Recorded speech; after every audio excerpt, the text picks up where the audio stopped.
Hello guys, and welcome to my newest CST video. This is also going to be a new journey for me here on YouTube because I'm going to be exploring more DST videos to create for you guys. They do take me a lot longer to make, I will tell you that. The editing I put into these is a lot of effort, and I really hope you guys enjoy it. And if you have any suggestions or anything that you would like to see different, please do say so down in the comments. If you guys have any advanced Walter tips too, and you comment those down below, I will make sure to pin them so people can see all their Walter info all on one page for this YouTube video. This video will be covering everything you need to know about base kit Walter, and it will also be covering everything you need to know about the new skill tree Walter. Don't you worry, for people that are here for my other content, that's not entirely going away at all. I would just like to focus more on my DST content because that's what I'm enjoying right now on Twitch, and that's what I'm going to be covering for YouTube because I feel like it will do well on YouTube. Now let's get right into the video so you guys can see all you need to know about new Walter. To start, Walter has 3 items that he spawns with: 10 stone pebbles, his slingshot, and his pine tree pioneer hat that will become very important to you as we go on. You'll also notice Walter has a follower, Woby. Woby works just like Chester, however is not targetable and is unkillable, immune to all damage. You don't have to worry about Woby ever dying. They follow you around the entire world. You also have new commands added with the skill tree update for Walter, where you can now pet Woby, and a new base kit feature, you can command them to stay. Now this will make it so they don't follow you around. I personally love this feature because they are no longer getting in the way when I'm trying to plant my marble trees. Now, Woby has 2 forms, and as I'm sure you are aware, the tiny form is still able to access the chest, but the big form not only has the chest, but you can also ride Woby. Now, this costs 3 monster meat at the start, but there will be other things you can feed them to increase their size a bit quicker. Now, when you have them in this size, you have the ability to open while you're on top of Woby, and you also have the ability to dismount and transform back to small Woby. The transform option was not a thing before, so this is another quality of life change that they just added. Now I'm going to quickly list some of the things that Walter has base kit. These are just features that he has as part of his thing. The first feature is that he has no sanity drain from any source, and except for eating things that drain your sanity and stuff like that. But standing next to Deerclops, a Nightlight, even Ancient Fuel Weaver will not drain your sanity. Walter can also cook things faster than everyone else. It usually takes 1 second to cook things. He cooks things in half a second. This is only for cooked over a campfire and nothing related to the crock pot. If there are 5 trees within a 2-tile radius of Walter, he will gain a sanity bonus up to 6 sanity a minute. It's actually a really good sanity bonus. Walter also loses hunger at a reduced rate than normal while sleeping. This rate is 0.5 hunger per second, which I believe is half of what the usual hunger drain is. Walter also can tell stories at a campfire during dusk or at nighttime. These stories give you and your allies nearby sanity over time. Now this is also something that you can buff with his skill tree under a specific skill. As you can tell, Walter's favorite food is trail mix, and I hate to see birch nuts going to waste. Walter's not immune to it all though, and if he gets hit, he loses double the sanity of the damage he takes. So if you take 100 damage, you lose 200 sanity. It is an absolutely insane mechanic, but it is the downside for not being able to lose sanity any other way.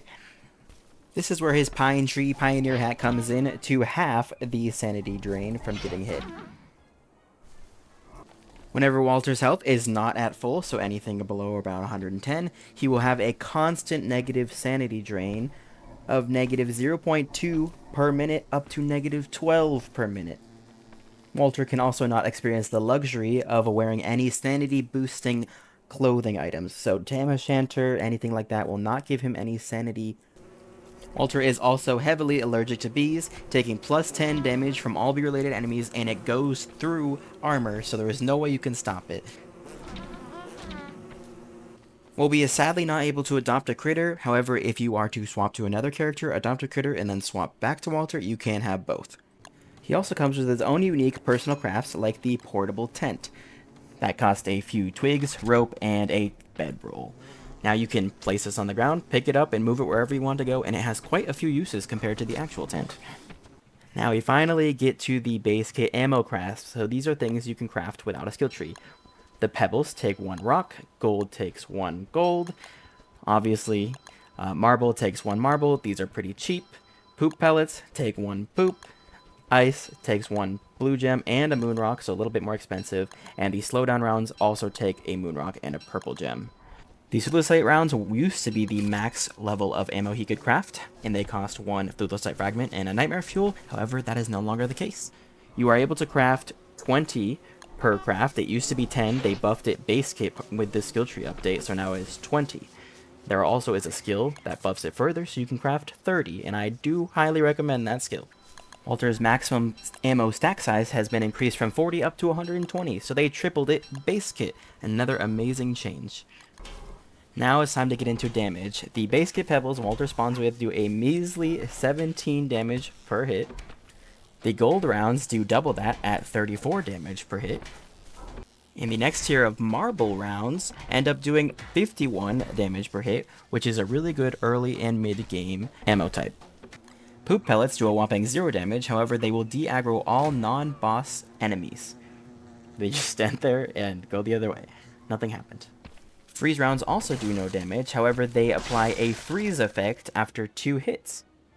The slowdown rounds will do 17 damage and slow down a target by a third of their movement speed. This effect can stack up to 3 times for a total of 30% of the target's max speed.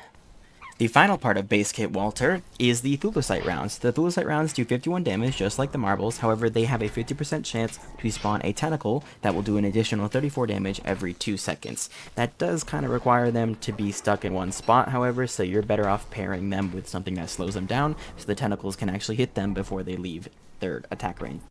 Now we will be covering the ammo portion of Walter's newest skill tree. The first is Shattering rounds, where you can learn how to craft the Stinger rounds and the Moonshot rounds. The second is the Stickies and the Shock Scrap rounds, which are the ones made of honey and the ones that do electrical-based damage. The third is the Kabluis and Dreadstone pebbles, which are made from gunpowder and dreadstone. Now, Ammo Smith here is the skill I was talking about that lets you craft ammo not only faster, but have a better yield, increasing it from 20 to 30. Ammo Hoarder here is what allows you to unlock the Ammo Pouch, which will let you carry 6 additional slots of ammo. To start off on the shadow side, this will let you craft pure horror rounds and slowdown rounds made of Ichor Preserve jars, as well as pure horror. The second side is the lunar side, which lets you craft pure brilliance and bright shade husk rounds made from pure brilliance and bright shade husks. First off, we have the Stinger rounds. The Stinger rounds do a total of 25.5 damage and have an AoE special attack that does an additional 17 damage to surrounding targets, as you can see here on the dummies. The pair here is the Moonshot rounds made from 1 Moonglass, and this is also an AoE explosion attack. However, the primary one does 51 damage, and the surrounding ones deal 34 AoE damage. Now the next pair of rounds are the Honey rounds. The Honey rounds will slow a target down by 60% for 8 seconds. Using additional ones seems to reset the 8-second timer, but the duration does not stack, and it also does no damage. It costs 1 honey to make, and it's pretty cheap. The next in this pair is the Shock Scrap rounds, which do 42.5 damage and 74.4 damage to wet targets. It costs 1 scrap to make, and it also costs 1 yellow feather, which is kind of expensive. This set has the Kablooey rounds costing 1 gunpowder, 1 grass, and 1 flint, and the Kablooey rounds do 59.5 damage with an increasing chance per shot to do double damage. As you can see, it does 119 on double damage. Now we introduce the first planar dealing ammo, Dreadstone, costing 1 Dreadstone. It does 58 physical damage and 10 planar damage, and it also has a 50% chance to not break when it drops, and then will drop to the ground for you to pick it up later. This can also be further buffed by the Void Cowl, as long as you're using the Slingshot Void Rip, and this will deal 10% more physical damage and add 5 more planar damage to each shot. If you're doing this against lunar aligned creatures, they also take an extra 10% more total damage. Now we get to the shadow aligned ones, and you'll notice here that crafting with the Icky rounds actually produces only 15 instead of 30. This is, I'm assuming, because it's rare, but the effect of them is also incredibly strong. If you use the Icky rounds on one target, it does not stack, however, it does apply an insanely large slow for 60 total seconds. It is actually insane. Next, we have the Pure Horror rounds, costing 1 Void Tatter to craft, and it does an initial 17 damage and 20 planar damage After this, it then ticks for an additional 7 ticks, doing 10 damage each for a total of 107 damage from one shot.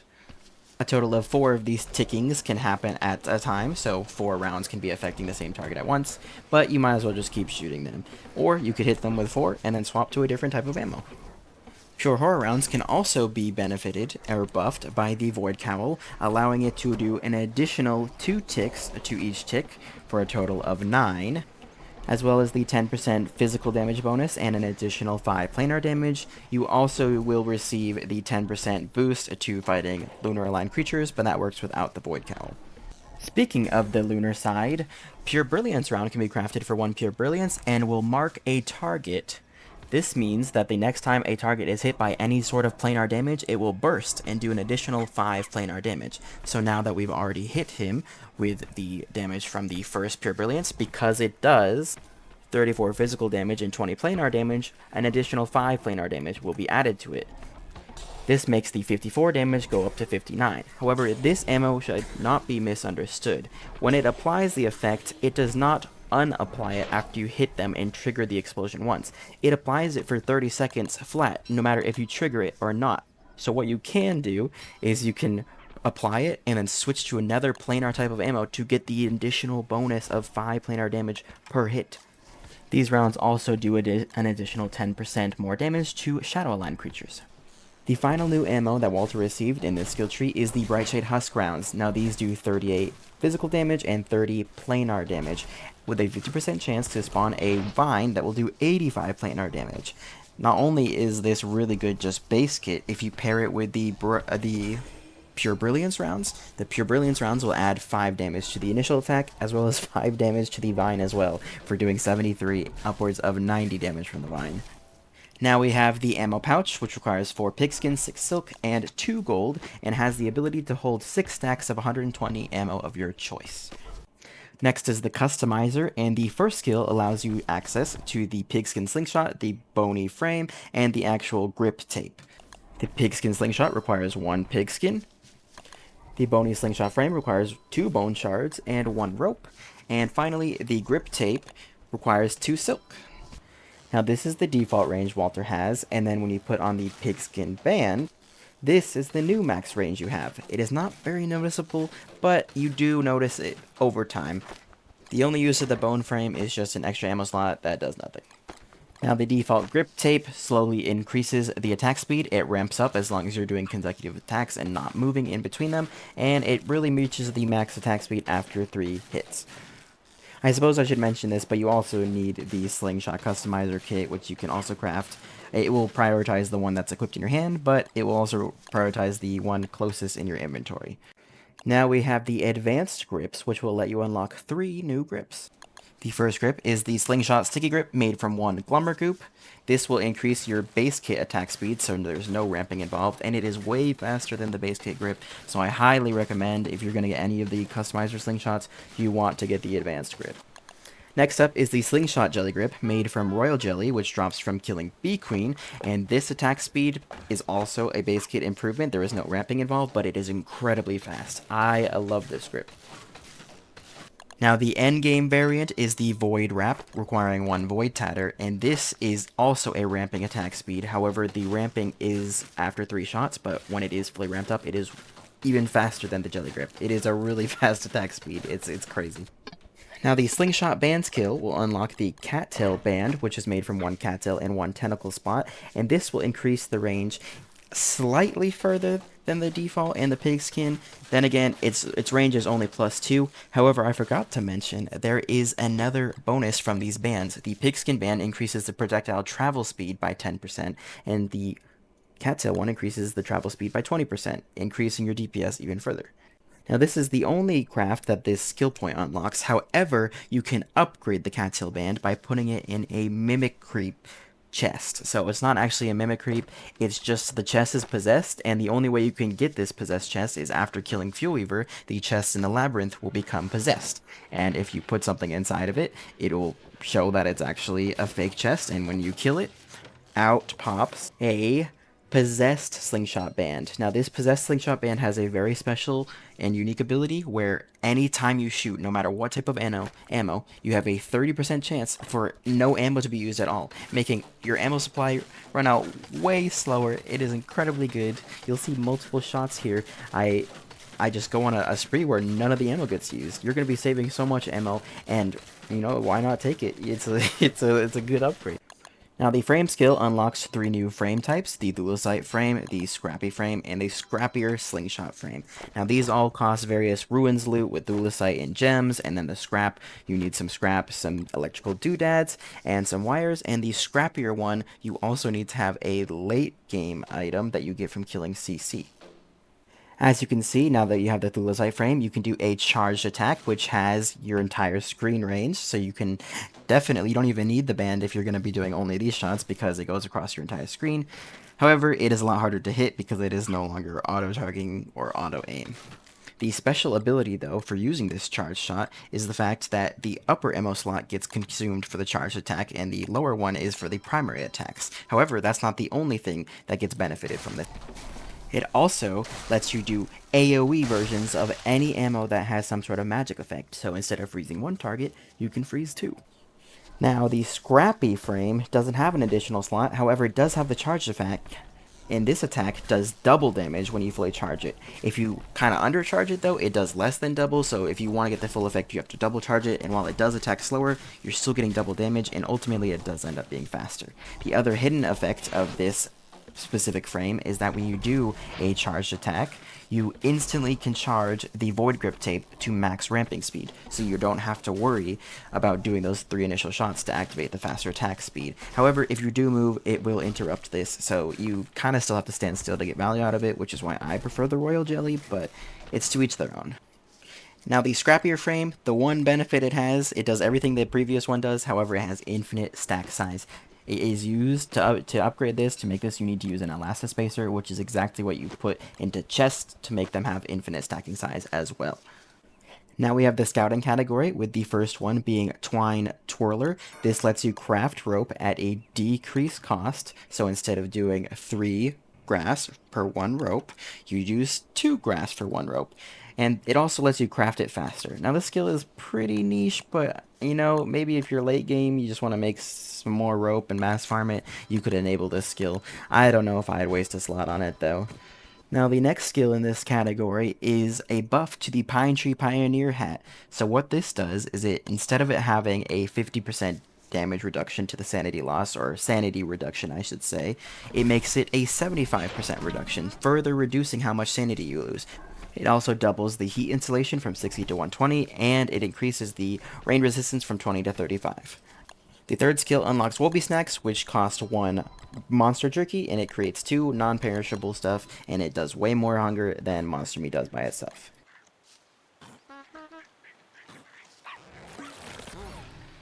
The drying rack skill unlocks a drying rack that rides right atop Woby. It's free, and it can hold up to 3 meats as opposed to 1 meat per drying rack. Next, we see my favorite skill of the Field Medic, which she's a crafting ability for Flutterstrip. Now, this does 24 healing to other people, however, when used on Walter, it does 36 healing and gives him 10 sanity back. This is because he also receives a 50% increase to all healing items that he uses on himself. The Will Be Here, Will Be There skill sounds like it would be kind of good, but in practice, it's not really the best. I do find some uses for it, but maybe it's just because I play with so many Maxwells that I never really have to worry about transporting resources. But anyways, basically, you mark a spot for Woby to have set, and then while you're across the world or whatever, you can hit deliver resources. It'll let you select a specific marked spot on the map, and then Woby will go over there, deliver the resources. As long as there is a chest to put them in, it will not put them on the ground. There has to be a chest, and then you'll be able to, she'll come back to you, and you don't even have to worry about stopping at base to drop off all your resources. It's pretty nice, but it's also kind of niche. And the final skill in this little category is the portable campfire, which appears to hold its fuel even when you pick it up and you move it around. It'll maintain whatever fuel you had filled it up with before, which is pretty nice, and it has no durability. So Finally, for the Woby abilities, here is the speed difference between default Woby and the first upgrade you can get that reduces Woby's hunger drain by 20% and increases Woby's speed by +1. Now, Woby's Furry Forager skill lets her forage anything that you pick. Now, this can include bananas or things like berry bushes, and you just get duplicated one extra. And as you can see, all these new abilities, including the retrieving one I'm about to cover, can be toggled on or off. Now, retrieving, what this does is you have anything when you turn it on, Moby will go around and literally just collect anything. Now, if you want to kind of decide what she collects, you can fill up her entire inventory with one resource or like half and half. So if I filled it up with flint, then she'd only go around and pick up flint because that's all she has space for. And that's kind of how you've always been able to do it with orange amulets and like Poly Roger and stuff like that. Then we got Woby's chopping and mining ability that lets them chop trees and mine rocks with you. It's kind of a cute little animation. They just butt their head against it. They're not able to do this as tiny Woby though, so they have to be big Woby. Now the Scruffy Sprinter skill adds another +1 speed to them, and it makes it so after you've been running in one direction for 3 seconds, you go into a sprint, and you honestly end up going faster than Beefalo's. It makes Woby an actual viable rider for speed now. Now the Dashy Doggy skill lets Woby dash in a certain direction by double tapping or clicking, double clicking, and you can dash in a certain direction. Now this dash is only really good for getting out of range of an attack. It doesn't give you iframes, so be careful with how you use it. You can still get hit. The Shadow Woby ability turns the dash into a short distance teleport, and because it is now a teleport, you can go over gaps like water or in the caves, but this means you can also have iframes during the dash, so you can use this to get incredible hits avoided completely just by dashing. It also gives Woby a cool new dark makeover, giving them dreadstone horns, but you can also see that these abilities cause a more significant hunger drain every time you use the ability, and that's including like the foraging and the mining and stuff like that, so you just gotta make sure you feed Woby more when you're gonna be using all these abilities. Finally, Looter Woby. Looter Woby, if you didn't already know, provides an additional +1 speed for a total of +3 speed. I don't know really what this unit is, by the way, but it just says that. As you can see, it makes Woby go incredibly fast, and it has a unique feature where if you are in a lunar area, so like you have lunacy, so in the grotto or on the lunar island, you don't have any hunger drain or additional hunger drain from doing this sprint, which is caused by doing the dash ability, so you have to dash and then you go into the sprint. And if you also are at nighttime, so it's like if it's like full moon or something like that, you also don't have any drain. So as long as it's not a new moon, you will have the zero hunger drain and this incredible new speed ability. Okay, now we are cutting to a live cami. I'm recording. This is the original audio of the recording, and I will be going over my preferred skill tree because I know some people may want to know that. I'm going to reset the insight here. So first off, I'm just going to go from left to right. I actually really like the stingers. I've been using them to farm my butterflies because the AoE will explode and it's really cheap to make. They only cost stingers to make them. You get 30 of them and the AoE will kill the butterflies nearby, the other butterflies. So you can use that to get your field medic stuff. So I take this one, and the moonshots are really good because you can farm tons of moonglass, and that 51 damage is literally it does the same as marble, but it's way easier to farm it, and it does AoE explosion on top of it, so it's just better marble. So this skill I will always be taking. Now this one is probably my favorite just because it's fun. The kablooies, the explosion being able to do double damage is obviously really good, but the Dreadstone Pebbles I think might be one of his best ammo, if not the best ammo, because you can pair this with the Pure Brilliance rounds, and that +5 planar damage actually makes the Dreadstones really, really intense, especially if you're using the Void Cowl buff and all that stuff. And it's kind of nutty that you can use Dreadstone with the Lunar stuff, because this doesn't actually make you Shadowlined just for unlocking the Dreadstone stuff. So I always take this ability. What I've been running in my recent run is the Pure Horror stuff, but honestly, both of them are so strong. It's just how I'm feeling. So you should feel the same way. Just choose what you want to try out. As for the ammo smith, I think I'm always just gonna have this because crafting more ammo for so cheap is just amazing, and without it, I don't know. I feel like I would be lost without it. So I'm just gonna keep taking this one from now on. Now, honestly, for all of these, I was obviously for the customizer, you're gonna want to have the entire kit. The advanced grips, the sling, and the frames are all good. I thought in the beta that you could ignore this one, but the band is actually the projectile speed really does increase the DPS, and that extra free ammo refresh that you get from the possessed slingshot is really, really good. So the range you also do tend to notice, especially when you're on Woby. That range comes in handy. You don't have to be as close. So that's really good. Field medic, probably the only thing keeping me alive playing Walter because I'm so bad. So I'm definitely going to be taking this skill. Now, when I started off, I was taking this and this, which if you're starting a new world, definitely run these two.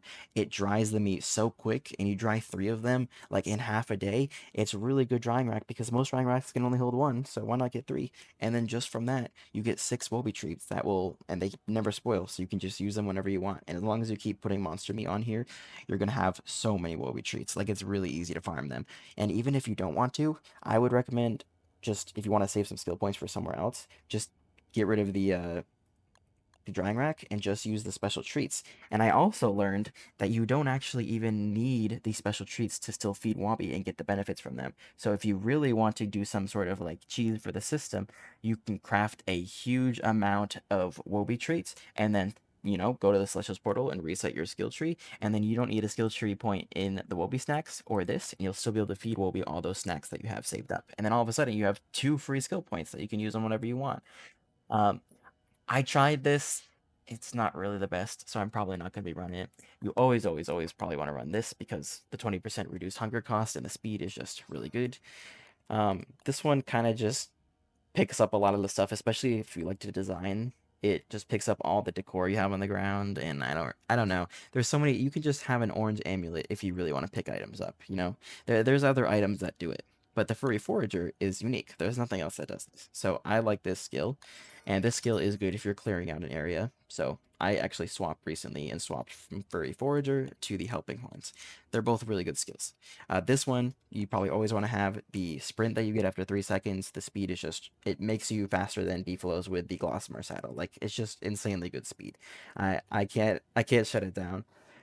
And because I put both my skill points into here, I won't be able to get to one of these. However, the dash is good for kiting on top of Woby, so you can kind of bait a hit, and then because you have to double tap, you have to pause your movement to be able to do the double tap. So you just go in, stop moving, and then dash out. So it's good for kiting. And I prefer to do this because the teleport is really good. It's like using Wanda's backstep watch, and then you don't have to worry about getting hit because you're literally not there for a second. It's really good, but if you just want to be really fast and speedy boy, then you can take this skill. You can just take the drying rack skill and sacrifice it for one of these. And there you go. You have a pretty well-rounded skill tree. And that will be the end of the video for today. I appreciate you guys sticking around if you did make it this far. And I also appreciate all the support you guys have been giving me over on Twitch. If you would like to help on my YouTube, you can always give a like, subscribe, and all the things that those those YouTubers ask you to do, because it does help. It helps the YouTube algorithm and recommends my video to more people. So anything you guys would do would help me out, and I would greatly appreciate it. But I hope you guys have a great rest of your day, and I love you all.